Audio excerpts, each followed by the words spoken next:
Zootopia 2 is a complicated one for me to sort through, not only because it is a sequel, but because of where it sits in my personal life. I had several friends who worked on this film, and one of them even signed the poster that stands behind me.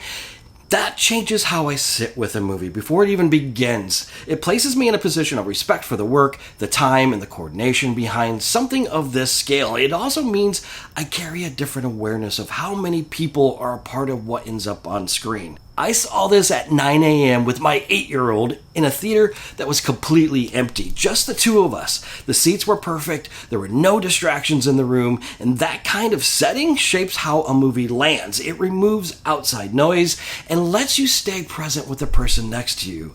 That became part of the experience before the first scene even set in. For my daughter, the film worked exactly the way it was meant to. She laughed in the right places, she stayed focused through the suspense. Nothing overwhelmed her. Nothing pushed her away emotionally, and that response carries a lot of weight with me, especially for a film that is clearly centered on a younger viewers. Her experience told me a great deal about the intention of the story, long before I began to sort out through my reactions.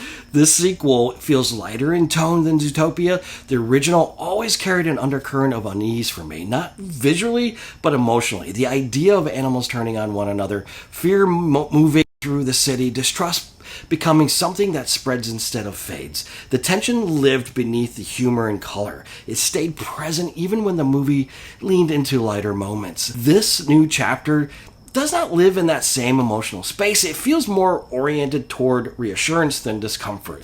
The sense of shared space replaces the sense of threat. The message of coexistence is placed directly on the surface here, and the film is very clear in what it wants to communicate.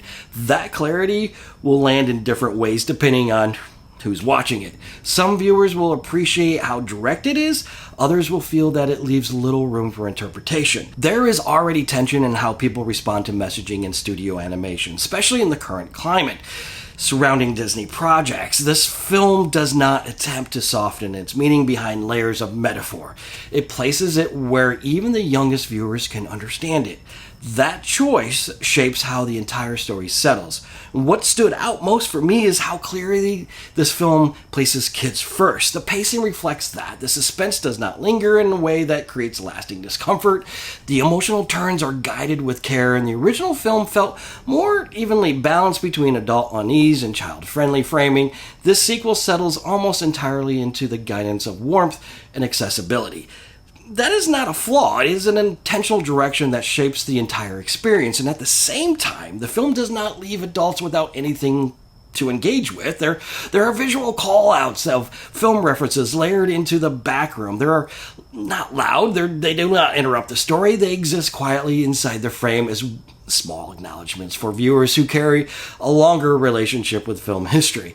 The most obvious one for me was the clear reference to The Shining.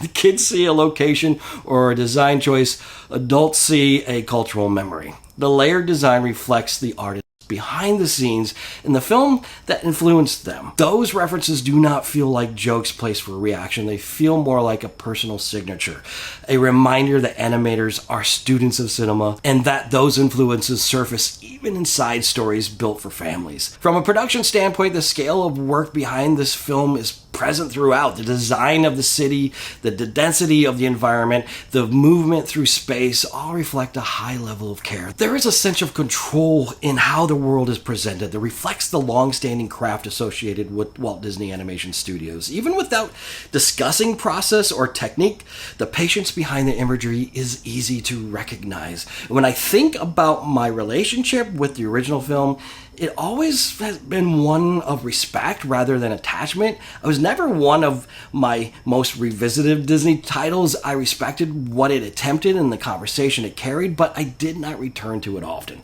And that matters when talking about sequels. Memory plays a powerful role in how follow-ups received. They are always measured against the feelings of the first discovery and the impact that early experience. And as a sequel, This one does not fully carry the same emotional weight as the first film for me. It does not seem interested in trying to. It trades tension for warmth. It trades uncertainty for reassurance. It chooses stability over friction. And that shift will shape how different audiences respond. Some will welcome it. Some will miss the edge of the original. I felt the change without resisting it. There are moments where the structure feels familiar in the way that some might describe as derivative. This is a challenging word to sit with, especially knowing how many people were involved and how much time was invested in this project. What I can say with care is that this film does not seem driven by the need to redefine this world. It feels more focused on continuing an existing tone rather than reframing its stakes. And where the film ultimately settled for me was not in comparison of what came before, but in the experience it created in an empty theater with my daughter. Watching her respond without distraction, hearing her laughter in the room, feeling her attention remain steady through the moments of uncertainty, the experience will stay with me longer than any debate about rankings or legacy.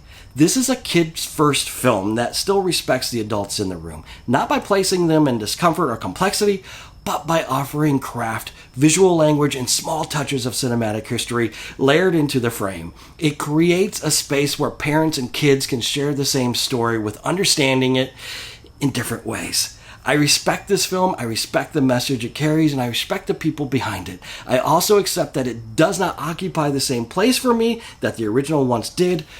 Both of those truths can exist at the same time.